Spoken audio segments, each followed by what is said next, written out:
Bismillahirrahmanirrahim. Assalamualaikum warahmatullahi wabarakatuh.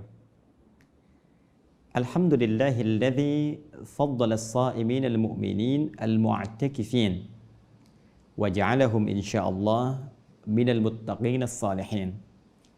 Wassalatu wassalamu ala Rasulillah afdalil anbiya'i wal mursalin habibina Muhammadin wa ala alihi wa sahbihi wa dhurriyyatihi wa ummatihi ila yaumiddin.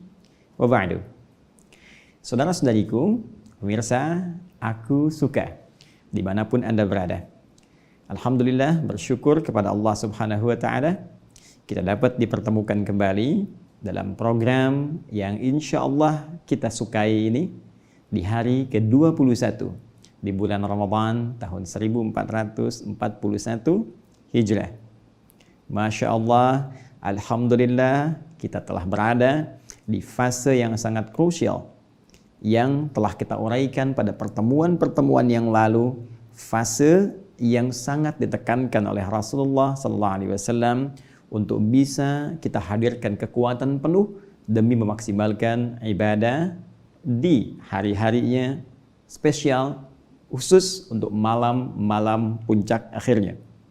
Bahkan saking spesialnya hingga Rasulullah SAW beliau tercatat dalam riwayat hadis yang sahih hingga mengencangkan ikat pinggangnya, ya, dalam arti meminta kepada kita memberikan isyarat untuk menguatkan kekuatan kita, mengumpulkan motivasi kita demi memaksimalkan keutamaan ibadah di hari-hari ini, khususnya untuk mendapatkan malam mulia yang telah kita tuntaskan pembahasannya di episode-episode yang lalu. Teman-teman sekalian, di pertemuan yang lalu kita telah membahas seputar ibadah yang disunnahkan untuk dimaksimalkan di 10 hari terakhir, khususnya di malam-malam Ramadan, yaitu ibadah yang kemarin kita sebutkan dengan nama i'tikaf. I'tikaf, ibadah yang meminta kita untuk melatih diri agar fokus dalam satu hal, tidak terganggu oleh aktivitas-aktivitas yang lain, dan dengan fokus itu diharapkan bisa melahirkan kekhusyuan dalam ibadah, kenikmatan dalam mendekat kepada Allah Subhanahu wa ta'ala, dan hasil maksimal baik selain mendapatkan ampunan Allah Subhanahu wa ta'ala, dengan izin Allah bisa dihapuskan dosa-dosa, juga meraih limpahan pahala yang tak bisa diukur dengan ukuran hari-hari biasa.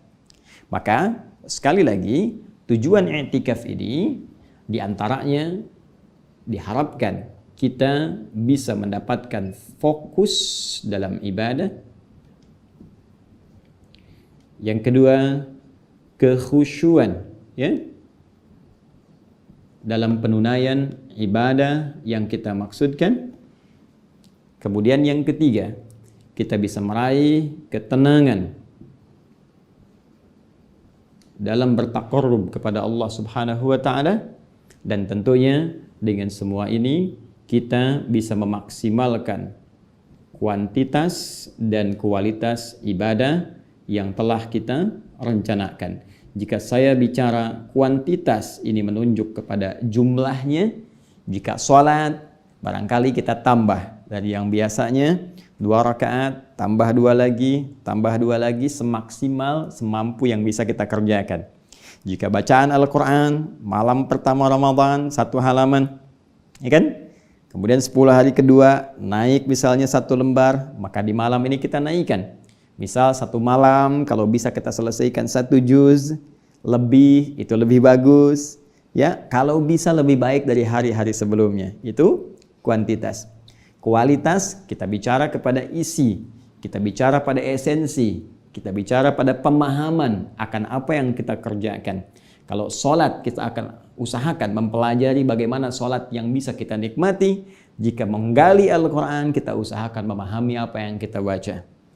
Baik, Poin ini baik fokus ataupun khusyuk ataupun tenang ataupun maksimal kita menunaikan ibadah dari segi kuantitas ataupun kualitasnya tentu membutuhkan tempat yang khusus. Tidak semua tempat bisa digunakan untuk kita menunaikan i'tikaf. Saya ulangi, tidak semua tempat bisa digunakan untuk bisa kita menunaikan i'tikaf. Latihan dengan serius mengonsentrasikan diri untuk meraih apa yang telah kita rencanakan demi apa yang telah kita tuliskan ini. Karena itulah Al-Quran memberikan satu isyarat kepada kita. Jika kita ingin memaksimalkan i'tikaf ini, maka Allah langsung menunjukkan satu tempat yang spesifik. Bahkan tempat ini langsung disebutkan pada rangkaian ayat puasa di Quran surah kedua Al-Baqarah ayat ke-187. Anda bisa buka di mushaf standar ya, di halaman ke-29. Ya, di baris yang ke-6. Di pertengahan tentunya. Baik, Allah menyampaikan wala tubashiruhunna wa antum akifuna fil masajid. Kata Allah, jika kamu memang ingin serius untuk fokus i'tikaf, fokus menyiapkan diri ibadah, fokus bertaqarrub kepada Allah Subhanahu wa taala, maka tinggalkan dulu sementara hubungan dengan pasangan. Baik, hubungan dengan istri, hubungan dengan aspek biologis. Sekarang kamu fokuskan dulu supaya bisa berkonsentrasi penuh i'tikaf. Di mana? Fil masajid. Baik, kalimat Al-Qur'annya masajid. Jama' dari kata apa? Masjid. Masya Allah. Masjid. Ini tempatnya. Jadi jika kita, kata Al-Quran, menginginkan bisa meraih fungsi i'tikaf, nilai i'tikaf, hasil maksimal dari i'tikaf, ingin melatih diri fokus bisa ibadah, ingin melatih diri khusyuk dalam ibadah, ingin mendapatkan ketenangan dalam ibadah, ingin meraih peningkatan kuantitas ataupun kualitas, maka tempat spesifiknya kata Allah, masjid. Bahkan tempatnya jama', masajid. Untuk menunjukkan pilihan kepada kita di masjid mana yang kiranya bisa kita nyaman ibadah. Tentu yang prioritas yang bisa lebih dekat dengan lokasi kita tinggal. Cari tempat yang terbaik, yang nyaman kita ibadah di dalamnya. Baik, kenapa mesti masjid? Masya Allah jelas. Masjid punya sifat yang tidak ditemukan di tempat-tempat lain, teman-teman sekalian. Mari kita lihat di antara sifatnya. Sekarang kembali kita buka Quran lagi. Ya, disebutkan di antara sifat masjid Quran surah kedua lagi. Al-Baqarah ayat 125. Dan ini sudah diinfokan oleh Allah Subhanahu wa taala, bahkan bentuknya perintah kepada Nabi Ibrahim dan Nabi Ismail alaihi wassalam saat keduanya oleh Allah diperintahkan untuk meninggikan kembali bangunan Ka'bah yang atasnya sempat hancur di masa Nabi Nuh alaihi salam terkena banjir bah itu.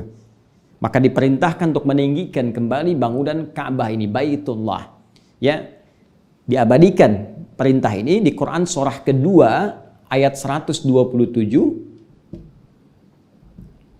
Wa idh yarfa'u Ibrahimul qawa'ida minal baiti wa Ismail. Dan ingatlah, pelajarilah, pahamilah ketika Nabi Ibrahim alaihissalam dan Nabi Ismail alaihissalam diperintahkan oleh Allah Subhanahu wa taala yarfa', meninggikan kembali pondasi Ka'bah, ya, yang sempat atas bangunannya itu hancur di masa Nabi Nuh alaihissalam terkena banjir besar. Maka pondasi ditinggikan jadi bentuk bangunan kembali. Nah, yang menarik teman-teman sekalian, saat tugas itu tuntas dikerjakan, maka Allah memberikan gambaran kepada kita semua melalui perintah yang disampaikan kepada Ibrahim dan Ismail alaihi wassalam untuk menjadikan wilayah sekitaran Ka'bah itu sebagai tempat fokus ibadah, akif, i'tikaf, dan membersihkan area-area Ka'bah supaya nyaman digunakan untuk tawaf, juga menunaikan salat. Itu peristiwanya diabadikan di Quran surah kedua ayat 125. Allah sampaikan, wa idh ja'alnal baita mathabatan lin-nasi wa amna. Dan ingatlah, pahamilah, pelajarilah ketika kami telah jadikan al-bait. Kalimat yang menggunakan al-bait. Allahu akbar. Al-Bait. Catat betul baik-baik. Karena ada alif lamnya spesifik menunjuk kepada Ka'bah Al-Musyarrafah. Ka'bah wilayahnya ada di mana? Di lingkaran Masjid Al-Haram. Masjid Al-Haram. Baik, Ka'bah sekitarannya tentunya area Masjid Al-Haram. Masjid. Ya, karena itu Ka'bah pusat kiblat kita. Semakin jauh dari Ka'bah, maka kita membangun masjid untuk menjadi tempat yang mengarahkan kita pada arah kiblat ini. Karena itu sifat-sifat masjid itu mendapatkan aura yang didapatkan dari aura yang dihasilkan Ka'bah Al-Musyarrafah. Jadi kalau Ka'bah kata Allah, Al-Bait ini punya sifat satu, ya, mathabatal linnas, pusat ibadah. Masya Allah. Pusat ibadah. Karena itu kita saksikan Allahu Akbar. Ya, dalam suasana yang bisa kita saksikan umumnya, kondisi biasa, tidak ada kendala-kendala. Orang berbondong-bondong. Ya, dulu orang cuma musim haji datang banyak ke sana. Jadi pusat sentral ibadah, sentral spiritual, ya kan? Namun sekarang hampir tiap waktu orang umroh datang. Umroh. Dalam suasana pandemi sekarang pun orang masih rindu. Sangat rindu sampai menunggu kapan giliran saya tiba. Ya, sampai menanti kapan waktunya saya datang. Ini pusat spiritual. Dan dahsyatnya kata Allah yang paling luar biasa, wa amna, tempat yang paling menenangkan, tempat yang tenang. Nih, teman-teman sekalian. Karena itu sering saya sampaikan, orang yang punya persoalan sepelik apapun, masalah serumit apapun, ketika dia berada di depan Ka'bah, tepat di depannya, maka seakan-akan persoalan itu sirna begitu saja. Dengan kalimat yang kita mohonkan kepada Allah, curhat yang kita sampaikan langsung di depan Ka'bah Al-Musyarrafah, dan air mata yang mengalir itu tiba-tiba hilang. Kadang ada orang yang belum bicara, baru datang saja, baru lihat Ka'bah, sudah muncul menghunjam pada jiwanya ketenangan yang luar biasa, sampai-sampai seakan-akan Allahu Akbar terpukau beberapa waktu, hadir ketenangan, mengalir air mata. Subhanallah, walhamdulillah, wala ilaha illallah, wallahu akbar. Ka'bah. Nah, tadi saya katakan, karena Ka'bah disebutkan dengan hal yang paling menarik, Al-Bait. Ya kan? Baik Baitullah, rumahnya Allah Subhanahu wa ta'ala. Sedangkan kalimat rumah Allah juga dilekatkan kepada masjid. Karena itulah ketika masjid disebutkan dalam Al-Quran sering dilekatkan dengan nama pemiliknya, yaitu Allah. Mari kita ambil contoh misalnya Quran surah ke-9 At-Taubah di ayat yang ke-18. Ya, di mushaf standar halaman 189 di baris yang ke-9 paling kanan di pertengahan. Perhatikan kalimat Al-Qur'annya. Innama ya'muru masajidallah. Sungguh orang-orang yang mampu memakmurkan masjid-masjid Allah. Ini disebut Baitullah, lingkaran sekitarannya masjid, dan semua masjid disebut dengan rumah-rumah Allah. Baitullah, masjid Allah, masjid-masjidnya Allah. Karena itulah saya katakan tadi di awal, aura Ka'bah yang melahirkan dengan izin Allah, pusat ibadah, enak kita ibadah di situ, punya rasa ketenangan, punya aura ketentraman. Ini pun didapatkan dari tempat-tempat yang terkorelasi dengan Ka'bah, yaitu masjid. Ya, secara tidak langsung kita pun akan mendapatkan nilai ini di masjid, walaupun tentunya tidak sebanding dengan ada di sekitaran Ka'bah. Tapi ini dapat. Bukankah di setiap tempat yang bukan di Mekah tentunya masjid jadi pusat ibadah? Ya kan? Bukankah sholat berjamaah di masjid? Ya kan? Di Jakarta ada masjid, di Sumatera ada masjid, di Kalimantan ada masjid, sampai ke Papua ada masjid. Sekarang kalau orang mau sholat kemana pusatnya? Masjid. Maka saya katakan ketika Ka'bah punya aura, ya, punya karisma, punya satu fungsi yang bisa mendatangkan orang, ya, jadi pusat spiritual ibadah di areanya, maka masjid pula demikian karena disifati dengan sifat yang sama, yaitu rumah Allah Subhanahu wa ta'ala, yang terkoneksikan seluruh masjid-masjid di muka bumi untuk mengarah ke satu kiblat, yaitu Ka'bah Al-Musyarrafah. Ketika koneksi ini terjadi, maka aura ini pun sampai ke tempat-tempat yang disebut dengan masjid, itu yang terhubung dengan Ka'bah Al-Musyarrafah dalam hubungan kiblat. Pun demikian, ketika Ka'bah memiliki aura ketenangan, kenyamanan, masjid juga begitu. Makanya orang masuk masjid itu lebih tenang keadaannya dibandingkan dengan masuk rumah biasa. Bahkan ada kalanya masuk rumah sendiri itu berbeda rasanya dengan saat masuk masjid rumah Allah. Baik, coba Anda rasakan. Kerja sedang penat, sedang lelah, sedang capek. Ya, terkhusus teman-teman mungkin yang sekarang Anda berada di garis terdepan, ya kan? Ada teman-teman yang nakes, teman-teman yang lain dan sebagainya, Masya Allah, dalam keadaan yang luar biasa berjuang, ya. Tiba-tiba setelah selesai shiftnya, Anda bisa mampir dulu di gedung yang bersangkutan Anda bertugas, misalnya ada musolanya, gitu kan? Atau bahkan ada masjidnya di tempat yang netral misalnya, gitu kan? Wilayah zona hijaunya, begitu Anda masuk ke wilayah itu. Anda yang pulang kerja dalam situasi yang normal, penat, capek luar biasa, begitu masuk masjid dibuka, tiba-tiba ketenangan yang muncul. Makanya dulu banyak orang ketika pulang kerja itu jarang pulang langsung ke rumah. Dia mampir dulu ke masjid, salat 2 rakaat dalam keadaan yang tenang. Dia telah selesai ikhtiar, dia sampaikan, ya Allah, selesai hamba menunaikan ikhtiar seperti apa yang telah Engkau perintahkan, maka hamba bertawakal kepadamu saat ini dari rizki yang telah Engkau janjikan. Dan pulang dia ke rumah dengan aura masjid. Ya. Bukan aura kantor. Ya, bukan aura kantor yang kadang ya, banyak persoalan, pelik, pekerjaan belum tuntas, tapi aura masjid yang dibawa ke rumah. Karena itu ahli masjid ketika pulang ke tempatnya, ke rumahnya, itu cenderung membawa ketenangan dibandingkan tempat biasa. Nah, poinnya bukan itu yang kita tuju. Poinnya adalah untuk mendapatkan tempat i'tikaf yang strategis, Allah memberikan kisi-kisi kepada kita, mesti ada tempat yang membuat kita itu nyaman ibadah. Karena itu masjid itu punya sifat spesifik. Masjid adalah tempat yang saat kita masuk ke dalamnya, full konsentrasi kita bisa terdorong untuk ibadah. Karena itu pertemuan-pertemuan lalu saya katakan, Anda tidak mungkin menemukan televisi di area masjid di tempat sholatnya. Bukan sekretariat DKM, di area masjid tempat kita i'tikaf. Anda nggak akan temukan televisi, nggak akan temukan koran, nggak akan temukan majalah. Yang akan Anda temukan karpet terbentang yang jadi fasilitas untuk menunaikan sholat. Mushaf berjejer yang mendorong kita untuk membacanya, qiraah, tilawah, ataukah tahfidz. Melihat orang-orang sedang ibadah khusyuk, ada yang menangis, istighfar, berdoa. Karena itu ketika Anda datang ya ke dalam masjid melihat orang sedang menunaikan ibadah, kita tidak punya waktu untuk bersantai, minimal ada perasaan malu. Begitu akan tiduran, orang kok sholat kita tidur. Begitu akan baca koran, orang baca Al-Quran, masa saya baca koran? Ya, begitu SMS-an malu sama orang sekitaran, ya, melihat apa yang kita kerjakan. Ini yang dimaksudkan. Jadi, tempat ini adalah tempat yang sangat strategis yang bisa mendorong kita untuk maksimal menunaikan ibadah. Pun demikian, di posisi masjid pun ada isyarat dari Allah Subhanahu wa taala tempat strategis untuk i'tikaf karena dia mengandung unsur ketenangan.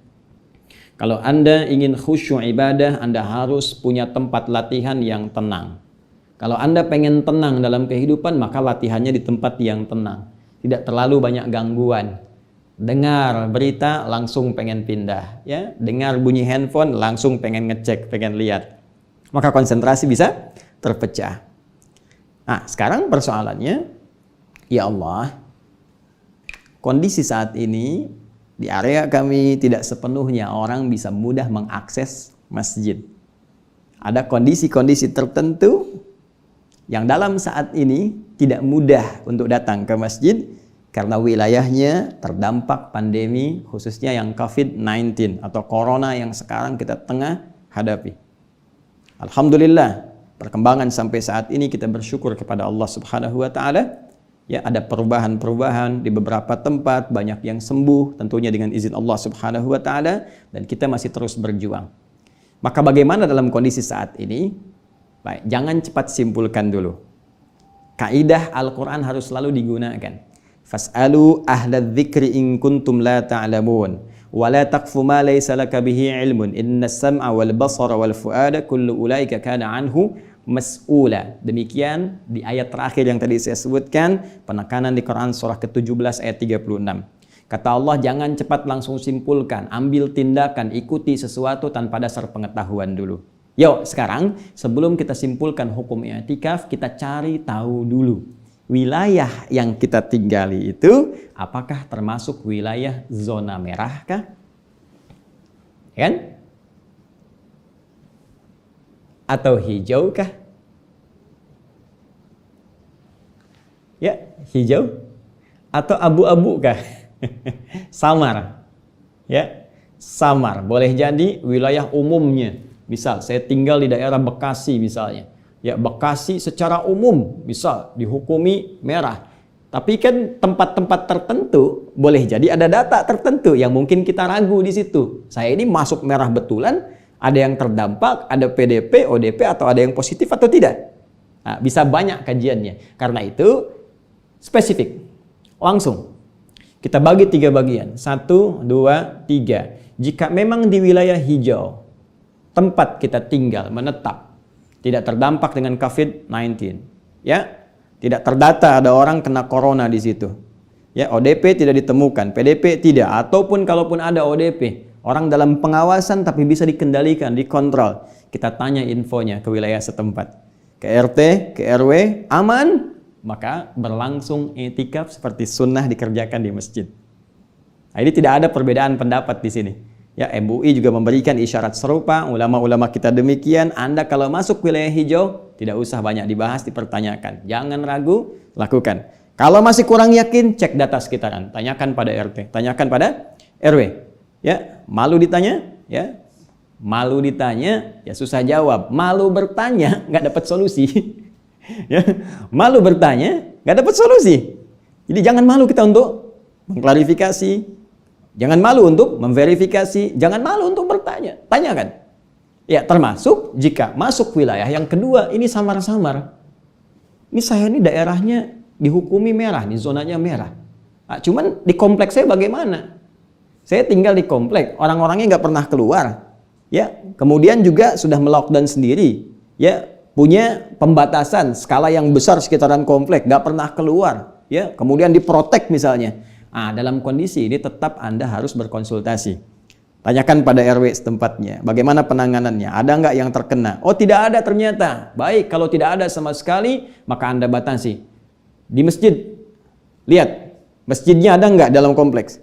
Kalau ternyata masjidnya ada dalam kompleks tempat saya tinggal, dan wilayah itu nggak ada satupun yang kena corona, maka diskusi dengan perangkat hukum setempat, dengan RT, dengan RW, sampaikan bahwa kami akan i'tikaf.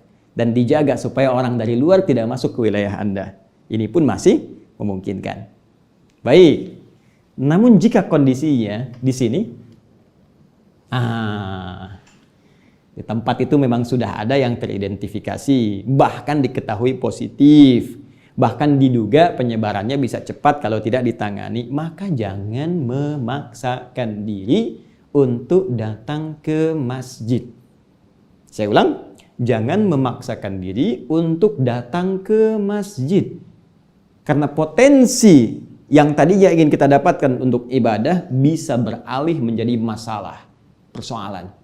Ya, ketika datang kumpul orang yang tadinya mungkin kita tidak terkena sama sekali, negatif berada di situ, tapi terhubung dengan orang-orang tertentu yang tercurigai, bahkan yang tidak diketahui karena wilayah merah itu sudah terdata, berbaur di situ, maka yang ditimbulkan nanti persoalan kemudian hari.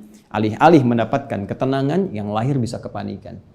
Nah, dalam kondisi ini, kalau wilayah saya masuk nomor 1, maka apa yang harus saya lakukan? Tenang teman-teman, jangan khawatir. Islam kafah. Islam punya solusi yang komprehensif. Setiap persoalan ada jawabannya. Anda kalau mau cek silakan. Silahkan tanyakan apapun dalam persoalan hidup kita. Hanya dalam Islam semua ada jawaban. Semua. Baik isyarat umum di Al-Quran, rincian dalam hadis, pendekatan ijtihad para ulama mengacu pada 2 sumber hukum Al-Quran dan hadis. Setiap zaman, hampir 15 abad sudah sampai kita sekarang ini, tidak pernah ada persoalan, nggak ada jawabannya. Termasuk ini. Ketika tak memungkinkan kita ke masjid, maka kaidah mengatakan, mala yu'khadhu kulluhu la yutraku kulluhu. Dalam kaidah usul fikih dikatakan sesuatu yang nggak bisa kita raih semuanya, nggak bisa ke masjid ini, nggak bisa ada di sana, la yutraku kulluhu. Jangan tinggalkan semuanya. Apa maksudnya? Minimal esensinya kita ambil. Bagaimana cara membacanya? Perhatikan ke sini teman-teman. Kan masjid ini tujuannya melahirkan sifat-sifat ini. Ibadah maksimal, tempatnya tenang. Kalau kita nggak bisa ke masjid, bukan berarti menghilangkan sifat ininya. Maka kita bisa kondisikan, tarik sifat ini bawa ke rumah. Kemudian ciptakan satu ruangan di dalam rumah. Yang ruangan itu kita kondisikan tenang untuk ibadah. Yang ruangan itu kita desain, kita layout nyaman untuk menunaikan ibadah kepada Allah Subhanahu wa taala. Maka siapkan perangkat-perangkat di setiap malam-malam terakhir Ramadan ini yang ada di ruangan rumah kita supaya terkondisikan kita mendapatkan aura yang sama saat kita berada di masjid. Contoh, maaf, buku-buku yang umum keluarkan dulu, simpan mushaf jajarkan. Ya. Handphone simpan di luar. Baik, jangan dekatkan kepada kita di malam-malam sehingga nggak sibuk dengan SMS, bunyi WhatsApp, macam-macam, status nggak usah, simpan di luar.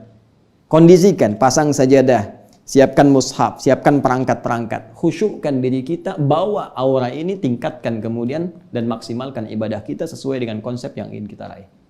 Jadi, kalau kita nggak bisa dapatkan semuanya, la yutraku kulluhu, jangan tinggalkan semua, ambil auranya ke masjid. Ya, dan terapkan esensinya. Esensi i'tikaf ini, teman-teman, kan melahirkan ini. Jadi kalau Anda ke masjid pun, tapi kerjaannya cuma tidur, kan? Ngobrol sampai menjelang sahur, ya nggak dapat juga ini. Ya, tapi kalau kita bawa ini i'tikaf, mencari tempat spesifik supaya melatih kita dekat dengan Allah. Kita nggak bisa ke tempat, ke masjid, maka tarik auranya ke rumah dan hadirkan ibadah-ibadah ini. Ketika esensinya kita dapatkan, itu inti dari perjuangan yang bisa kita lakukan untuk meraih hasil yang maksimal bisa kita dapatkan. Paham sampai di sini? Baik. Kalau paham, ini bagian terakhirnya. Adakah agenda i'tikaf yang diisyaratkan dalam Al-Quran yang bisa melatih diri kita supaya mendapatkan hasil maksimal yang telah kita tuliskan ini? Terkhusus dalam kondisi pandemi saat ini, saya nggak bisa ke masjid, bisa nggak kita tarik kegiatan ini ke dalam rumah yang dengan agenda dan kegiatan Qur'ani ini tetap kita bisa merasakan aura i'tikaf di dalam rumah. Walaupun secara fikih tentunya ini dalam kondisi darurat yang tidak sama dengan kondisi dalam masjid. Yuk kita tarik pelan-pelan apa amalan yang bisa kita maksimalkan dalam suasana seperti ini. Kembali ke Quran, surah ke-9 ayat ke-18. Baik, satu-satu kita turunkan. Innama ya'muru masajidallahi. Saya sambil menghapus. Man amana billahi wal yaumil akhir wa aqamas salata wa ataz zakata wa lam yakhsha illa Allah fa'asa ulaika ay yakunu minal muhtadin. Baik, yuk kita turunkan rumus asalnya dulu. Rumus asal dalam kondisi normal, i'tikaf dilakukan di masjid. Dengan harapan masjid memiliki tingkat fokus ibadah yang tinggi, kemudian melahirkan rasa ketenangan. Baik. Dalam kondisi yang tidak biasa, darurat, kita tidak bisa ke masjid, maka kita tarik dua fungsi ini, bawa ke rumah. Kondisikan satu ruangan yang bisa membuat kita nyaman, tenang menunaikan ibadah, dan bisa fokus khusyuk dalam mengerjakan setiap agenda-agenda taqarrub kita kepada Allah Subhanahu wa ta'ala. Sekarang kita bicara agendanya. Dalam kondisi normal disebutkan i'tikaf di masjid, lalu masjid diberikan oleh Allah fungsinya di Quran surah ke-9 ayat 18. Yuk kita kaitkan ya korelasinya. Ini i'tikaf di masjid Quran surah ke-2 ayat 187 disebutkan masajid. Fungsi masjid di Quran surah 9 ayat 18. Innama ya'muru masajidallah. Orang-orang yang memakmurkan masjid Allah itu. Di pertemuan lalu telah kita katakan makmur dari kata amara ya'muru berarti segala yang bermanfaat. Ya, segala yang melahirkan keberkahan, kebaikan. Ini konsep pertamanya. Kata Allah, kalau kamu ke masjid, kerjakan segala yang bermanfaat. Apa di antara detilnya ya Allah? Man amana billahi wal yaumil akhir. Cari kegiatan bermanfaat yang bisa meningkatkan iman dan mengingatkan kita pada hari akhirat. Nanti kita turunkan. Wa aqamas shalah, caranya bisa dengan memaksimalkan salat. Wa ataz zakah, mencoba untuk mengeluarkan zakat.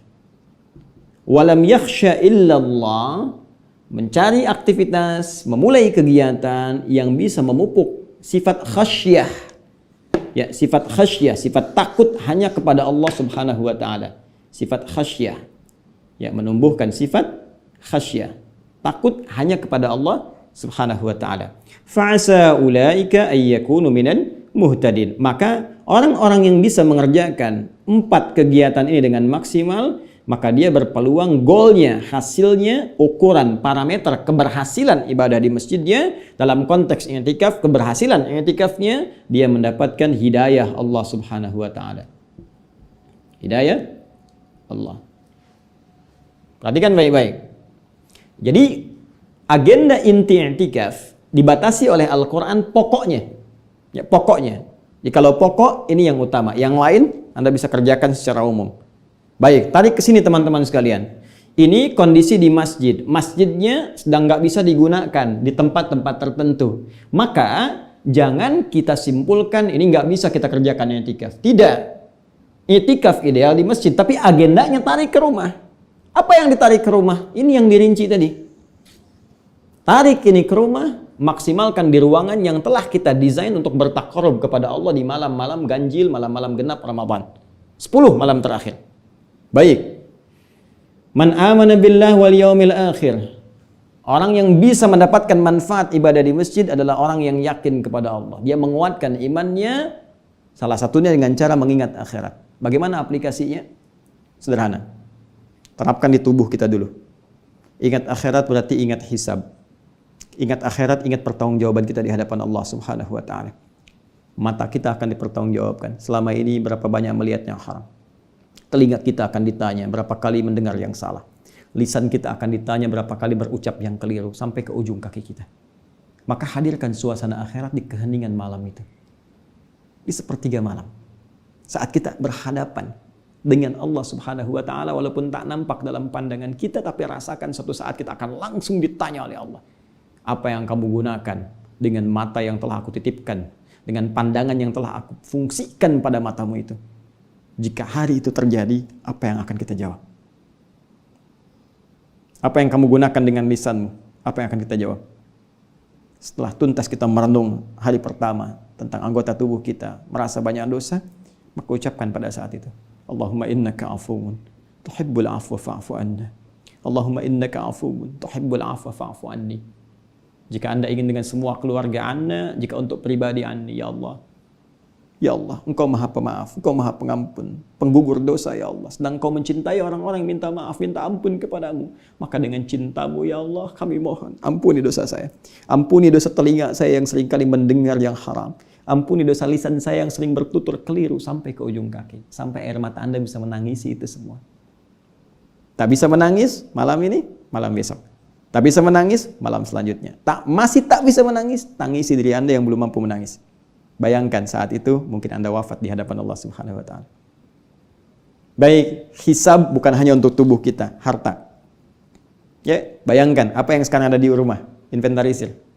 Selain pakaian, alat komunikasi, kendaraan Anda yang sudah dikasih sepeda, pengen motor, sudah motor, pengen mobil, sudah mobil, pengen banyak variannya, banyak versinya, itu pun belum sempat mengantarkan Anda ibadah dengan maksimal. Dan dahsyatnya itu akan dihisab, teman-teman. Itu loh yang sering Anda pengen koleksi itu dihisab. Dihisab. Akan ditanya. Maka diukur. Bagaimana kalau kendaraan itu akan ditanya? Bagaimana kalau semua nikmat itu akan ditanya? Sudah siap atau belum? Ingat-ingat. Maka istighfar, ya Allah, mobil ini belum pernah mengantarkan saya ke masjid. Sepeda ini belum pernah mengantarkan saya untuk ibadah. Ya Allah, kendaraan ini belum pernah mendekatkan diri saya kepada Allah Subhanahu wa taala. Astagfirullah, istighfar. Ini bawa nih ke sini. Walaupun tak bisa ada di sini masjid. Bawa ke sini. maka insya Allah rasanya akan berbeda malam-malam itu. Akan lain. Baik, selanjutnya ini amalan yang kemarin saya sampaikan, yang Nabi tunjukkan kepada kita. Man yakum lailatul qadri imanan wa ihtisaban ghufira lahu ma taqaddama min dzambi. Siapa yang mampu bangkit menunaikan salat ya di malam Al-Qadar, 10 malam terakhir dia maksimalkan bertepatan dengan malam Al-Qadar, ghufira lahu ma taqaddama min dzambi. Bonus pertama, diampuni dosa-dosanya. Ya, diampuni dosa-dosanya. Maka bawa ini, maksimalkan salat. Ya, belajar untuk khusyuk. Ingat-ingat zakat, korelasikan dengan yang tadi. Mungkin banyak zakat mal yang belum dikeluarkan. Zakat fitri sebentar lagi harus dikeluarkan. Maka renungkan. Ya, esensi zakat itu kan berbagi.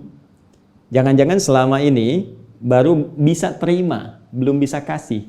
Padahal saat menerima itu Anda ucapkan terima kasih. Terima kasih, terima kasih, terima kasih. Maksudnya saya terima, nanti saya harus bisa ngasih. Saya terima sekarang, nanti saya ngasih. Tapi realitanya banyak menerima, ngasihnya masih minim. Ya, sementara yang kita terima itu pun akan dihisab oleh Allah. Maka kalau mau ringan hisabnya harus pandai ngasih. Itu pun masih diatur oleh Allah.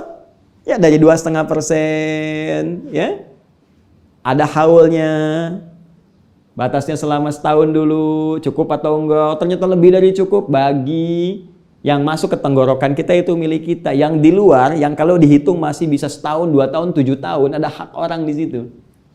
Bagi. Supaya ringan hisab kita di hari kiamat nanti. Baik. Kemudian khasyah. Khasyah adalah aktivitas yang mampu melahirkan rasa takut kita hanya kepada Allah. Puncaknya, karena takut ini terfokus kepada Allah, maka semua hukum-hukum Allah akan hadir membentengi seluruh aktivitas kita, sehingga kita tidak mungkin melakukan tindakan yang bertentangan dengan keputusan Allah. Saking takutnya dengan Allah. Misal, takut kalau lisan ini berkata salah. Takut kalau mata ini memandang yang salah. Takut kalau telinga ini mendengar yang salah menurut Allah Subhanahu wa Ta'ala. Bagaimana mengetahui semua ini dibenarkan oleh Allah, dianggap salah oleh Allah, sehingga melahirkan sifat khasyah, takut kepada Allah? Maka caranya ditunjukkan di Quran surah ke-35. Membangun sifat khasyah, salah satunya Quran surah 35 Fatir ayat ke-28, teman-teman. Di baris yang ke-11, paling kanan agak ke bawah sedikit. Langsung di situ Allah sampaikan, innama yakhsyallaha min ibadihil ulama. Sungguh di antara hamba Allah yang punya sifat khasyah itu hanyalah ulama. Ulama jama' dari kata alim. Alim, orang yang punya ilmu, orang yang punya pengetahuan. Jamaknya disebut ulama. Majlis ulama, tempat orang-orang yang punya pengetahuan. Tapi ukuran pengetahuan oleh Al-Quran dibatasi dengan sifat khasyah. Jadi sifat ulama yang paling utama itu bukan sekedar dia pintar saja. Maaf, hafal Quran, bahkan dengan nomor, dengan posisi, dengan petanya, hafal hadis, tapi nggak punya sifat khasyah. Sembarangan mengeluarkan ayat, menempatkan di tempat yang dilarang. Mengatakan semua agama sama, menuju pada Tuhan yang sama, cuman caranya beda-beda. Kemudian ngambil ayat-ayat Quran serampangan. Itu bukan ulama. Karena setiap ulama takut kalau bicara, ini benar nggak kata Allah. Makanya dia rujuk, lihat Al-Quran. Benar nggak kata Rasulullah, lihat hadis. Benar nggak pemahaman saya terhadap Al-Quran dan hadis? Jangan simpulkan sendiri, baca terjemah langsung paham. Lihat pemahaman ulama sebelumnya yang punya sanad tersambung pada Nabi SAW. Belajar, simpulkan. Itu yang disebut dengan khasyah.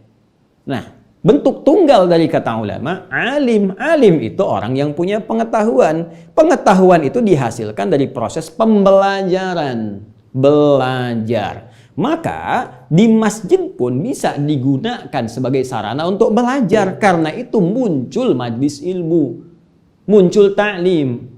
Di mana ayat majlis ilmu ditemukan? Di Quran surah ke-58. Quran surah 58 ayat yang keberapa? Ayat yang ke-11. Coba lihat, nih, ini baris ke-11, nih ayat yang ke-11. Tapi jangan dijadikan cocok logi, tidak ya. Ini isyarat saja. Ya. Apa kalimat Qur'annya? Ya ayyuhalladzina amanu idza qila lakum tafassahu fil majalisi fafsahu yafsahillahu lakum. Hei orang-orang beriman, jika dikatakan kepadamu luaskan majlis untuk belajar. Majlis, majalis jamak dari kata majlis ilmu, isi. Karena itu Nabi mengajar di Masjid An-Nabawi.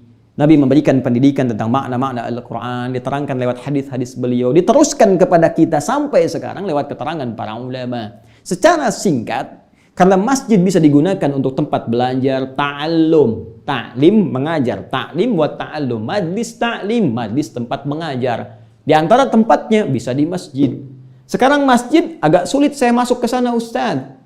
Ada batasan-batasan, sebagian bahkan dikunci, hanya waktu-waktu tertentu saja, itu pun spesifik, bahkan ada yang nggak digunakan sama sekali, kecuali orang yang azan saja dan terbatas. Ya, pengurus masjid yang ibadah di situ. Saya bagaimana? Jangan khawatir, balik lagi ke sini ke rumah.